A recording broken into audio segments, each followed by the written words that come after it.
Hello friends, welcome back to my channel. एक और important video आपके साथ में शेयर करने के लिए आई हूँ। जो लोग फर्स्ट टाइम मेरी वीडियो को देख रहे हैं, मैं आपको बता देना चाहती हूँ, छोटी छोटी स्टोरीज, पैराग्राफ ऐसे मैं आपके साथ में शेयर करती रहती हूँ, जिनसे हम बहुत सारी न्यू वर्ड सीखते हैं, अपनी वोकैबुलरी को इम्प्रूव करते हैं। साथ ही जो भी ग्रामर उसको दी जाती है, मैं कोशिश करती हूँ कि ईजी वे में आपको एक्सप्लेन कर सकूँ। सो स्टार्ट करते हैं। आज का जो हमारा टॉपिक है वो है भगत सिंह के ऊपर। आपके काफ़ी दिनों से कमेंट्स आ रहे थे किसी भी फ्रीडम फाइटर के ऊपर मैं आपको वीडियो शेयर करूँ। सो यस, मैं आपके साथ में शेयर कर रही हूँ आज भगत सिंह के ऊपर। ओके, सो स्टार्ट करते हैं। Born in 1907, Bhagat Singh was among the extreme revolutionary Indian freedom fighters.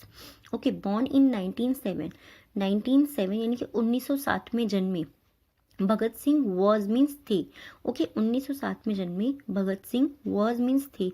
Among, among हम कहाँ यूज़ करते हैं? जब हमें ज़्यादा लोगों के बीच में बोलना है, जब हमें दो लोगों के बीच में बोलना होता है तब हम बिटवीन यूज़ करते हैं, बट हमें जब ज़्यादा लोगों के बीच में बोलना होता है तब हम यूज़ करते हैं अमंग। ओके, ज़्यादा लोगों के बीच में।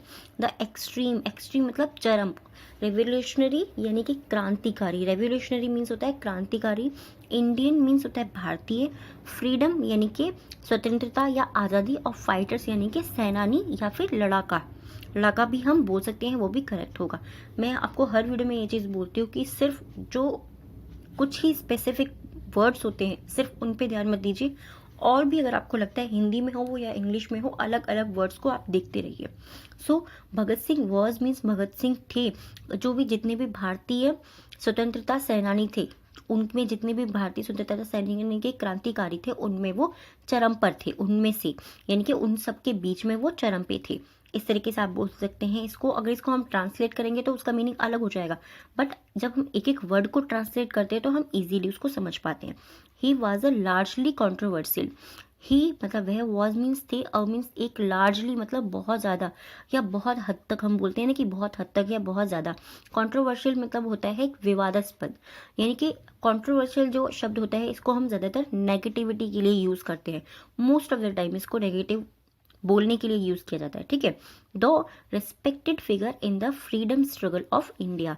दो हालांकि रेस्पेक्टेड यानी कि वो सम्मानित भी थे। फिगर मीन्स क्या होता है? रूप या आकृति, या हम व्यक्ति भी बोल सकते हैं। फिगर मीन्स होता है एक रेस्पेक्टेड फिगर, यानी कि सम्मानित व्यक्ति थे या सम्मानित आकृति थे, सम्मानित रूप थे। एक तरीके से, इस तरीके से भी हम इसको बोल सकते हैं। फिगर का मतलब बहुत सारे न्यू वर्ड्स होते हैं, ठीक है। In the freedom struggle of India, in the freedom यानी कि आज़ादी में, आज़ादी का जो संघर्ष हो रहा था, जो आज़ादी की जो लड़ाई हो रही थी उसमें, वो भारत की आज़ादी की जो लड़ाई हो रही थी उसमें वो हालांकि कैसे थे? वो सम्मानित सूरत थे या सम्मानित व्यक्ति थे, ठीक है। हालांकि वो भारत का जो लड़ाई हो रही थी, भारत का जो संघर्ष की आज़ादी की लड़ाई हो रही थी, उसमें वो एक सम्मानित व्यक्ति थे। This revolutionary hero was, this revolutionary की यह क्रांतिकारी हीरो। हीरो मीन्स क्या होता है? हीरो मीन्स होता है नायक, ठीक है। दिस रेवोल्यूशनरी हीरो वाज, ये क्रांतिकारी हीरो यानी कि नायक, वाज मीन्स थे। Born in a Sikh family, born means जन्म हुआ था इनका, इन अ सिख फैमिली, एक सिख परिवार में उनका जन्म हुआ था। In the undivided state of Punjab, undivided मतलब अविभाज्य, यानी कि जिसका हिस्सा नहीं हुआ था, जिसका बंटवारा नहीं होता। अविभाज्य मतलब, अनडिवाइडेड मतलब जिसके टुकड़े नहीं हुए, जिसके हिस्से नहीं हुए, ठीक है। डिवाइड मतलब हिस्से होना, टुकड़े हो जाना, बट अनडिवाइडेड मतलब उसका अविभाज्य, उसका कोई मतलब उसका कोई तोड़ नहीं हुआ था। स्टेट उस राज्य में, ऑफ पंजाब पंजाब के राज्य में। And carried the legacy, carried मतलब ना किसी चीज को ले जाना या किसी चीज को ढोना या किसी चीज को एक तरीके से पकड़े रखना, ठीक है। Carried the legacy, legacy means कहता है विरासत, कि उनके परिवार की जो विरासत थी, ऑफ हिज फैमिली, उनकी फैमिली की, उनके परिवार की जो विरासत थी उसको वो ले गए। And clinged to his patriotism till his death. Clinged मतलब क्या होता है? क्लिंज्ड मतलब होता है पकड़े रखना, किसी चीज को छोड़ना नहीं, थामे रखना किसी चीज को, कि मैंने कहा ना कि मुझे ये वाली चीज अपनी मरते दम तक करनी है, तो मैंने उस चीज को बिल्कुल पकड़े रखा, उस चीज को मैंने छोड़ा नहीं। वहां हम वर्ड यूज करते हैं क्लिंज्ड। क्लिंज्ड टू हिज पैट्रियटिज्म यानी कि उन्होंने अपनी देशभक्ति को थामे रखा, अपनी देशभक्ति को पकड़े रखा। टिल हिज डेथ, टिल मतलब तक, हिज मतलब उनकी, डेथ मतलब मृत्यु, उनकी मृत्यु तक उन्होंने अपनी पैट्रियटिज्म यानी कि अपनी देशभक्ति को थामे रखा। He was involved in a plot in 1928. He was involved यानी कि वे शामिल थे, वे शामिल थे। In a plot, in a plot, देखिए प्लॉट का मीनिंग क्या होता है? हम ज़्यादातर ज़मीन का टुकड़ा समझते हैं, प्लॉट मीन ज़मीन का टुकड़ा, बट प्लॉट मीन क्या होता है? साजिश या फिर षड्यंत्र। साजिश या फिर षड्यंत्र। इन 1928 में जो एक साजिश हुई थी वो उसमें शामिल थे to assassinate James Scott. Assassinate means होता है हत्या करना, यानी कि जेम्स स्कॉट जो थे उनकी हत्या में वो शामिल थे। अब ब्रिटिश पुलिस सुप्रिटेंडेंट, जो ब्रिटिश पुलिस थी उसके सुप्रिटेंडेंट थे, यानी कि अध्यक्ष थे, जो उसके सबसे बड़ी ऊंची पोस्ट पे होते हैं ना सुप्रिटेंडेंट, उनकी पोस्ट पे थे। टू एग्जैक्ट रिवेंज, एग्जैक्ट यानी कि सीधा, रिवेंज मीन्स बदला लेने। टू एग्जैक्ट रिवेंज यानी कि सीधा, एग्जैक्ट बोलते हैं ना हम सीधा, रिवेंज यानी कि बदला लेने के लिए। फॉर द डेथ, मृत्यु का, फॉर मीन्स होता है का, ठीक है, ज्यादातर हम यूज करते हैं फॉर का के लिए। द डेथ यानी कि मृत्यु का, ऑफ लाला लाजपत राय, लाला लाजपत राय की मृत्यु का बदला लेने के लिए वो सीधे उनसे मतलब वो उसमें शामिल थे। The plot failed when they mistakenly killed another young police officer. Sorry, मेरे यहाँ बारिश हो रही है तो इसीलिए बादल जो है इतना जोर से हो रहे हैं, आवाज आ रही है, बट सॉरी। द प्लॉट यानी कि जो साजिश थी, फेल्ड वो असफल हो गई, वो बेकार हो गई एक तरीके से, वो सफल नहीं हुई। फेल्ड यानी कि वो असफल हो गई, वो सफल नहीं हुई। व्हेन जब, दे मिस्टेकनली, दे मतलब वे या उन्होंने। एक चीज और मैं आपको बताती हूँ कि हमेशा हम कहते हैं ना कि दे मतलब वे, ऐसा नहीं है, ये चीज आप अपने माइंड में हमेशा रखिए। दे का मतलब उन्होंने भी हो सकता है। जब उनसे या उन्होंने मिस्टेकनली, गलती से, killed another young police officer, killed मतलब मार दिया, अनदर मतलब दूसरे, यंग मीन्स युवा, पुलिस ऑफिसर यानी कि उन्होंने जब गलती से, मिस्टेकनली मीन्स गलती से, दूसरे युवा पुलिस ऑफिसर को, पुलिस अफसर को मार दिया। And Singh fled to Lahore to escape from punishment.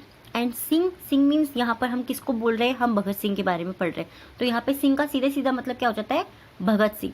कई बार क्या होता है जब हम इस तरह की सेंटेंसेस पढ़ते हैं, ये चीज़ भी आपको ध्यान देने वाली होती है, क्योंकि एग्जाम्स में भी ऐसा आता है और हम कंफ्यूज हो जाते हैं कि जो एक पर्सन है उसका नाम बार बार नहीं लिया जाता है, उसका सरनेम को हम बार बार यूज करते हैं, या फिर उसको हम ही और शी कह करके प्रोनाउंस करते हैं, उसको बुलाते हैं हर एक अलग अलग सेंटेंस में। Okay, Singh fled to Lahore, fled means होता है भाग गए, ठीक है। सिंह फ्लेड टू लाहौर, वो लाहौर भाग गए। To escape from punishment, escape means होता है बचना। आजकल काफ़ी सारे आप गेम खेलते होंगे फ़ोन पे, तो उसमें स्केप का बहुत ज़्यादा आता है, ग्रेनी वगैरह जो लोग खेलते हैं उसमें स्केप का आता है। स्केप मतलब बचना, ये चीज़ें हमें पता होनी चाहिए। फ्रॉम पनिशमेंट यानी कि सजा से बचने के लिए वो लाहौर भाग गए। द फॉलोइंग ईयर, फॉलोइंग मतलब क्या होता है, अगला, ठीक है, ये चीज़ आपके लिए हो सकता है नहीं हो। फॉलोइंग मतलब होता है अनुसरण करना, और अगला भी, यानी कि हम जो आने वाली चीज़ है उसको आगे इसकी तरफ हम भाग रहे हैं। अगले ईयर, नेक्स्ट ईयर भी बोल सकते हैं आप यहाँ पे, द फॉलोइंग यानी अगले वर्ष। ही, वह, along with his associates, along मतलब साथ में, विद हिज एसोसिएट, हिज मतलब उनके, एसोसिएट मतलब उनके साथियों के साथ में। हर्ल्ड, हर्ल्ड मतलब देखिए यहाँ पे HURLED है, बट हम जब इसको प्रोनाउंस करेंगे तो हम इसको हर्ल्ड करेंगे। हर्ल्ड, आर का साउंड जो है इसमें साइलेंट है। हर्ल्ड यानी कि फेंका, अ बॉम्ब, एक बॉम्ब फेंका, at the central legislative assembly. Okay, bomb फेंका एट मतलब पर, द सेंट्रल यानी कि केंद्रीय, लेजिस्लेटिव विधान, असेंबली मतलब सभा। उन्होंने अपने साथियों के साथ में एक असेंबली यानी कि केंद्रीय विधानसभा की असेंबली पर, किसी केंद्रीय विधानसभा पर उन्होंने बम फेंका, एक बॉम्ब जो है विस्फोट करा, वो भी आप बोल सकते हैं, इन दिल्ली, दिल्ली में, ठीक है। In protests against the implementation of the defence of India act and surrendered to the police. Against यानी प्रोटेस्ट, विरोध करते हुए, अगेंस्ट द इम्प्लीमेंटेशन यानी कि इम्प्लीमेंटेशन क्या होता है, परिपालन करना, किसी चीज़ का पालन करना। इम्प्लीमेंट करना यानी कि उस चीज़ को हम मान रहे हैं, उस चीज़ को हम पालन कर रहे हैं, कि कोई भी चीज़ हमसे बोली गई है उस चीज़ का हम पालन कर रहे हैं, इम्प्लीमेंट कर रहे हैं, ठीक है। कुछ देखिए ऐसे वर्ड्स होते हैं कि आप जब उनको इंग्लिश में बोलेंगे और आप खुद से ही उनका अंदाज़ा लगा सकते हैं कि उनका मीनिंग क्या हो सकता है। इससे परिपालन, इम्प्लीमेंट करना यानी किसी चीज़ को मानना, किसी चीज़ को पालन करना। मैं कहती हूँ ना आपको कि आप सिर्फ ग्रामर या डिक्शनरी में से वर्ड्स देख करके मत चुनिए या मत लिखिए, क्योंकि उससे क्या होता है आप बंध जाते हैं। आप अपना दिमाग लगाइए और सोचिए कि आपके हिसाब से वो वर्ड आपके लिए इजी कैसे हो सकता है। तो उन्होंने क्या करा कि जो भी भारतीय अधिनियम जो चल रहा था रक्षा का, उसके खिलाफ उन्होंने विरोध किया। एंड और सरेंडर टू द पुलिस, और पुलिस को आत्मसमर्पण कर दिया। सरेंडर यानी कि उन्होंने एक तरीके से ये छोड़ दिया कि मैं अपनी तरफ से आपको ये कहता हूँ कि आप मेरे साथ में जो करना चाहते हैं वो कर सकते हैं, आत्मसमर्पण कर दिया। तो वहाँ पे वो आपने देखा ही होगा, मूवी भी थी बहुत सारी, तो उसमें उन्होंने आत्मसमर्पण कर दिया पुलिस को। This great Indian freedom fighter, यह महान इंडियन यानी कि भारतीय फ्रीडम फाइटर स्वतंत्रता सेनानी वॉज सेंटेंस्ड टू डेथ। यहाँ पे देखिए सेंटेंस का मतलब क्या होता है, वाक्य, बट सेंटेंस्ड यानी कि सजा सुनाई गई, उनको एक वाक्य में सजा सुनाई गई। वहाँ पे सेंटेंस्ड का मतलब होता है सजा सुनाना। टू डेथ, उनको मौत की सजा सुनाई गई bye hanging by the British, British जो थे उनके द्वारा उन्हें फांसी की सजा सुनाई गई। And executed at the age of only 23, and executed यानी कि उनको मार दिया गया। एक्सिक्यूटेड मतलब होता है मार देना, ठीक है, मार डालना। एक्सिक्यूटेड, उनको मार डाला गया एट द एज, उस उम्र पर, ऑफ ओनली 23, ऑफ ओनली 23, जब वो केवल 23 ईयर्स के थे, 23 वर्ष के थे, तब उनको मार दिया गया या मार डाला गया। आई होप कि आपके वो ये हेल्पफुल रहेगा जब भी आपको ऐसे वगैरह लिखना होगा, क्योंकि कैसे बोलूँ मैं, भगत सिंह जो हैं वो उनकी स्टोरी जब भी हम पढ़ते हैं तो थोड़ा सा ऐसा लगता है कि यार बहुत कम एज में वो चले गए, बहुत ही कम एज में, बट उन्होंने जो किया वो इतना कुछ करके गए कि हमारे पास में उनके लिए पढ़ने का, उनके बारे में बहुत सारी चीज़ें हैं। अगर आप चाहते हैं और भी वीडियोज़ या और भी टॉपिक्स में उनसे रिलेटेड आपके साथ में शेयर करूँ, आप मुझे कॉमेंट करके बता सकते हैं।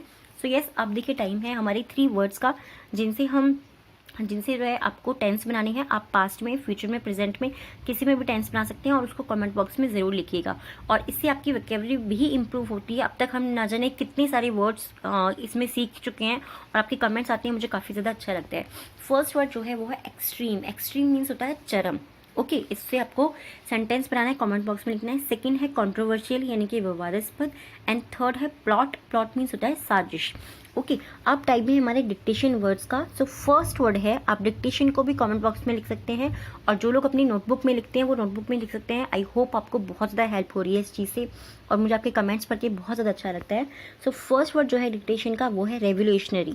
रेवोल्यूशनरी, ओके, फर्स्ट वर्ड है डिक्टेशन का रेवोल्यूशनरी। सेकेंड है असैसिनेट। Assassinate, okay. थर्ड है हर्ड। ओके, थर्ड है हर्ड। फर्स्ट है रेवोल्यूशनरी, सेकेंड है असैसिनेट एंड थर्ड है हर्ड। आई होप ये वीडियो आपके लिए हेल्पफुल रहा होगा और अगर आप चाहते हैं कोई और टॉपिक मैं आपके साथ में शेयर करूँ, आप मुझे कमेंट करके बता सकते हैं। और ये टॉपिक कैसा लगा है इसको भी आप ज़रूर बताइएगा, किसी और टॉपिक के लिए भी ज़रूर बताइएगा।